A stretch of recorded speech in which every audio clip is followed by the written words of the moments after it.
The next point, humanitarianism. I feel a deep sense of identification with all human beings. I feel a deep sense of identification with all human beings. I feel a great deal of sympathy and affection for all human beings. I have a genuine desire to help the human race. These are 3 sentences. Now, look into your heart. Actualize your potential. Tell me, are you able to say this truly? I have a genuine desire to help the human race. Ponder. If there is a shortcoming in relation to this, if you think you cannot help, then overcome that shortcoming now.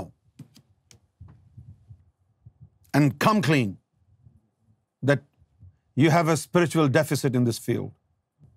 But then register your desire to be able to say this. To have a deep sense of identification with human beings. It is to be humane. A Sufi naturally is humane. What is humane?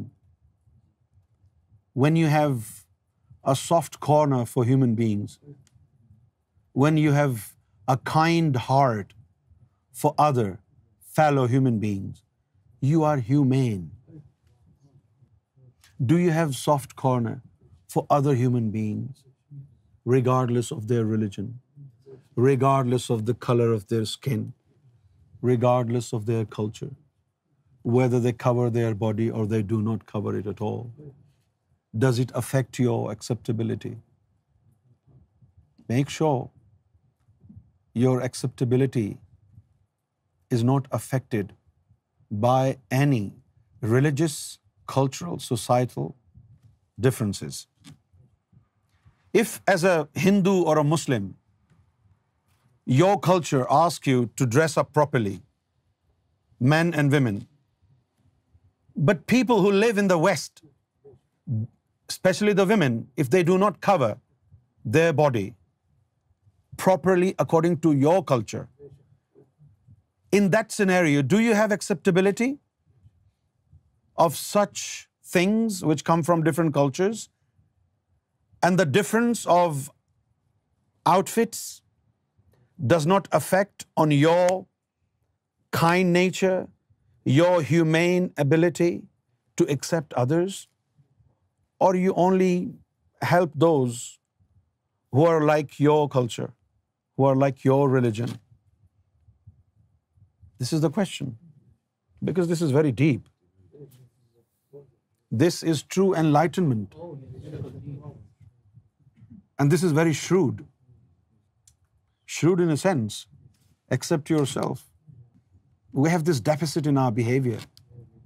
You know?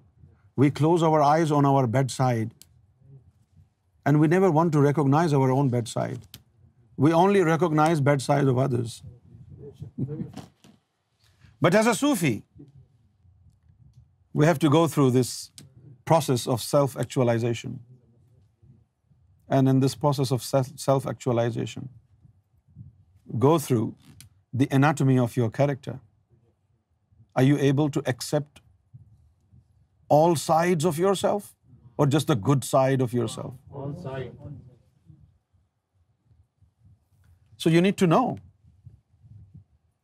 Just imagine how beautiful the society will become when all of us are able to accept all sides of ourselves.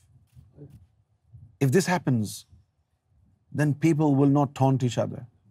People will not pick on each other. Right?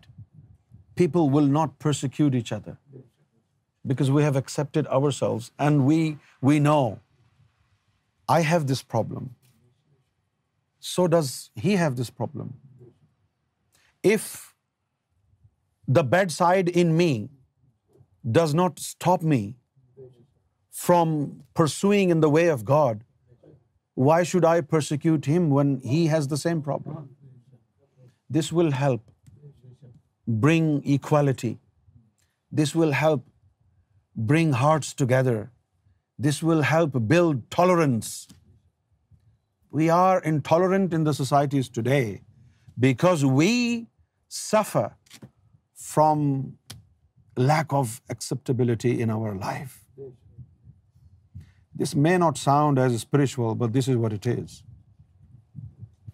You need to see, do you feel sympathy for human beings? Do you have affection for all human beings? Look into your heart. When you want to help a needy one, do you want to know what religion he practices? If you're a Hindu and you only help those who are Hindu, this is no humanity.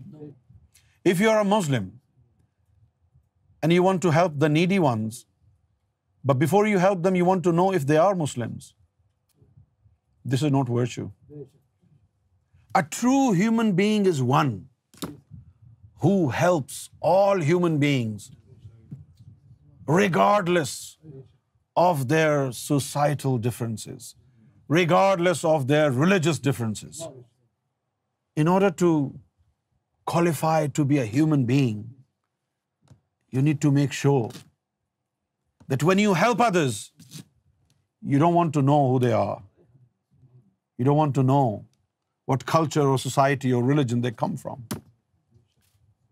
If you have developed this open-mindedness in you, congratulations. You have the first human instinct in you. Right? You have the first human instinct in you. Let me just remind you what Jesus said. You know, Jesus said, with this acceptability perspective, now listen to this, what Jesus said. If you knew how to suffer, if you knew how to suffer, you would be able not to suffer. We're suffering from our bedside. If you knew how to suffer, for example, we're suffering, but we don't know we're suffering. We have a bedside in us, but we're in the state of denial. You suffer when you know you're bad. But when you have ignored bedside of you, you don't suffer.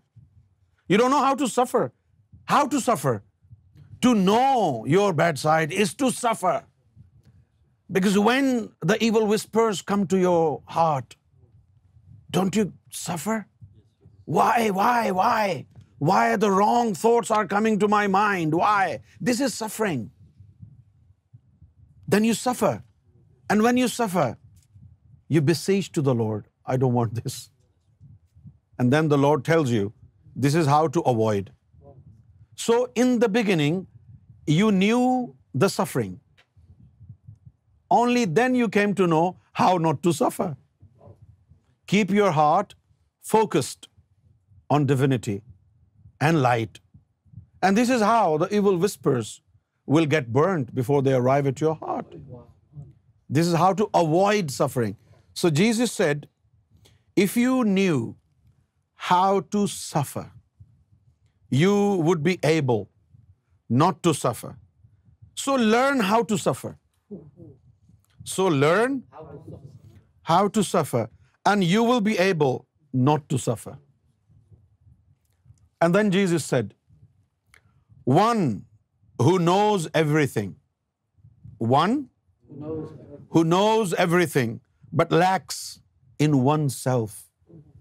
One who knows everything but lacks in oneself lacks everything. Thomas said to the disciples, if I tell you one of the sayings of Lord Jesus Christ that he secretly shared with me, you will pick up rocks and stones, and you will stone me to death. And fire will come from the rocks and consume you. This is the same type of knowledge that we part with every day.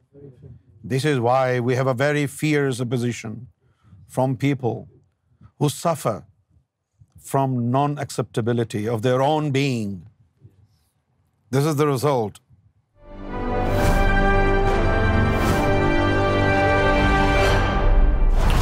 TV, bringing light, love, and peace in your life.